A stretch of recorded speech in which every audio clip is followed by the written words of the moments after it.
Sveiki, šiandien noriu pasidalinti naujų tokių atradimų, ar kaip pasakyti, gėrimų, geriau pasakykim taip, arba pakaitalų kavai.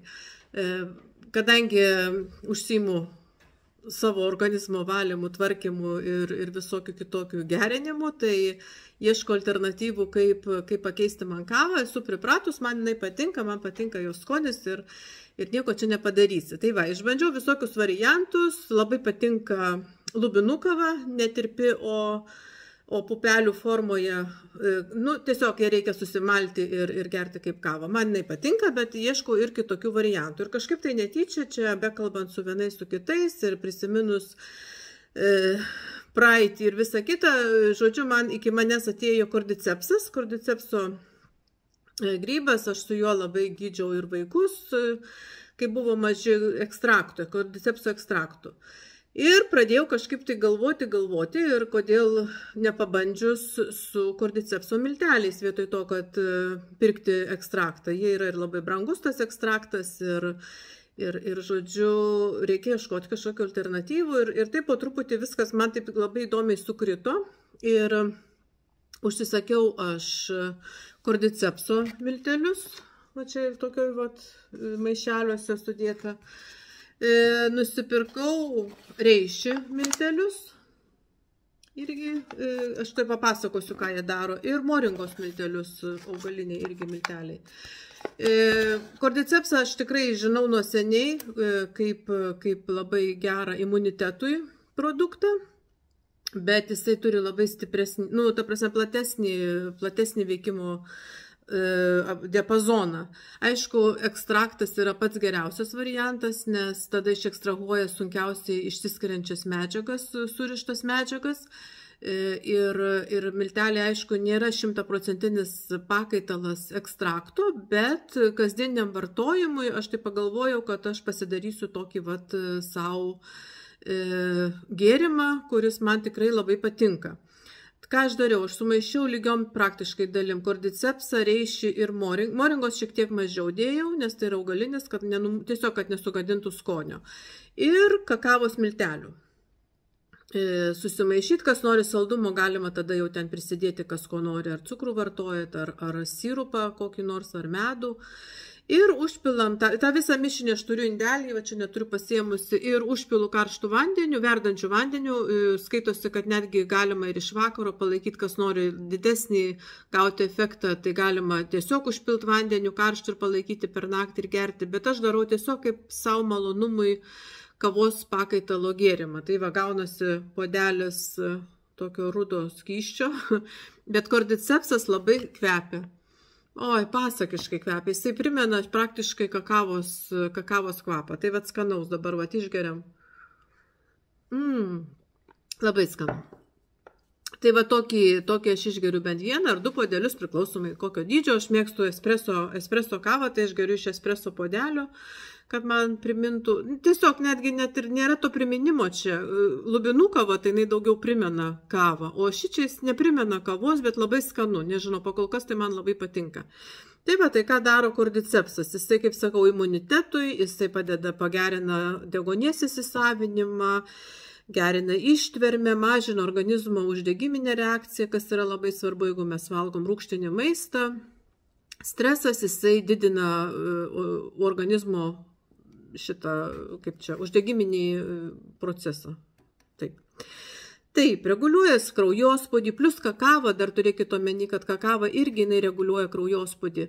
Tai va, šitas visas mišinys kakava irgi yra vaistas, jinai daugiau, kai yra su pienu ar ten. Aišku, šitą kavą irgi galima įsipilti, arba kaip į šitą gėrimą įsipilti kokoso pieno, galima norint vengti augalinio gyvulinės kilmės produktų, jeigu kas nori pabalinimo. Tai va, tai reguliuoja kraujospūdį, mažina riziką kraujo ir krešulių, gerina inkstų veiklą, tiesiog suteikia energijos ir reguliuoja kortizolio kiekį. O kortizolis tai yra ilgalaikio streso hormonas, jisai įsiskiria organizme, tada ir svoris auga, ir labai daug, visas organizmas būna stresiniai būsenai nuolatiniai, jeigu yra per didelis kortizolio kiekis kraujyje. Tai vat, labai gerai yra kordycepsas reguliuojantis to kortizolio kiekį ir apskritai hormonų veiklą reguliuojantis.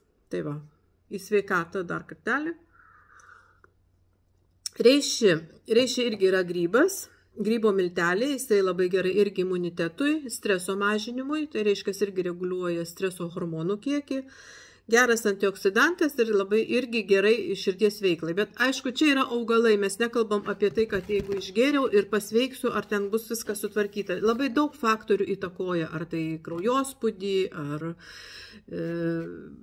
įvairiausias ligas, yra daug faktorių, bet jeigu mes pradedam galvoti apie organizmą, pradedam jį valyti, pradedam jį tvarkyti ir jam padedam dar papildomais kažkokiais tai augaliniais būdais, kaip pasakyti, susitvarkyti, tai yra labai didžiulis pliusas, bet tai nereiškia, kad tai yra panacėja ir čia jau dabar išgėriau aš kažkokių miltelių ir pasaulis apsivers ir viskas bus gerai. Tai va, reikia tą turėti omeny, tai nėra kažkokie tai vaistai ar panacėja.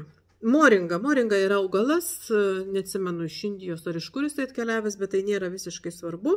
Irgi jis reguliuoja cukraus kiekį kraujyje, todėl gerai yra diabetų sergantiems, uždegiminio proceso irgi mažinimui. Veikia kaip antibakterinis, antivirusinis ir antigribelinis preparatas, esant kažkokiam ar tai infekcijom, ar konkrečiai irgi žmogus, kai valosi organizmą, irgi reikia valytis, galvoti, kai mes valomės organizmą, tai ne vien tik yra toksinai, bet yra perteklinis virusų, bakterijų ir grybelių kiekis organizme, tai va irgi labai toksai priedas, augalinis priedas, kuris padeda tą daryti, irgi yra labai gerai. Irgi sąnarių skausmams esant moringa yra gerai, širdies sveikatai pagerinti, antivėžinis preparatas ir atminties gerinimui. Aišku, ten yra daug visokiausių, be abejo, kiti sakys, kad tai moksliškai nepagrįsta ar pagrįsta, bet kaip visa liaudės medicina, augalai, jie turi savo istorijas, turi savo ilgą istoriją ir žmonės mato tuos efektus ir pagal tai remiantis kažkokius tai daro išvadas, kokie augalai gerai, kada, kokiais atvejais. Tai va, tai toks labai fainas gėrimas, tiem, kas esate mano organizmo valymo grupėje ir esat procese organizmo valymo ir tvarkymo, irgi labai rekomenduoju pabandyti tiesiog tokį mišinuką ir pažiūrėti, kad tikrai sumažėja, ta prasme visiškai sumažėja noras gerti kavą, nes, nežinau, man tas skonis labai, labai patinka. Ir dar patinka dėl to, kad tai nėra kaip pakaitalas kažkoksai kavos, o visai naujas skonis, kitoks, labiau kakavos, sakyčiau, skonis negu kad kavos. Ir aš labai jo patenkinta. Tai va, tai skanaus ir sveikatos visiems, ir švaraus, ir gražaus organizmo ir kūno. Ateina vasara, tai vat, kas norit, junkitės į organizmo valymo grupę, ten vyksta 90 dienų organizmo valymo projektas kartu su lieknėjimo projektu. Jungtis galit, kada tik tai jums išeina, kuo greičiau, to geriau, to greičiau pasieksit gražius rezultatus ir matysit pokytį veidrodyje, kas yra labai smagu. Aš jau praėjau Kolovados vieną programą sausio mėnesį, dabar einu per detoksikacijos ir lieknėjimo projektą, sakykim, tą programą. Ir tikrai aš jaučiu visai kitaip, man patinka, aš gerai jaučiuosi, pradedu geriau jaustis prieš veidrodį ir žodžiu, kitam video gal papasakosiu apie savo, kaip pasakyti, tam tikrus iššūkius, dėl kurių nebuvo lengva, tikrai nebuvo lengva daryti organizmo valymą. Arba atrasti reikėjo, ne tai, kad nebuvo lengva, bet reikėjo atrasti metodą, kuris tinka mano situacijai, nes šiek tiek jinai yra išskirtinė, bet aš apie tai papasakosiu kitam video, jeigu bus įdomu. Rašykit komentaruose klausimus, jeigu norit kažkokių kitų temų ar klausimų, kuriuos galėčiau pagvildenti, aptarti iš savo žinių, kaip pasakyti, bagažo, alternatyvos medicinos bagažo. Tai va, ir kągi, laukiu, junkitės į grupę organizmo valymas su Gedrime. Mano puslapyje Gedrime Barčaitė yra visas aprašymas, kaip galite patekti į tą organizmo valymo grupę. Reikia užsiregistruoti į Coral klubo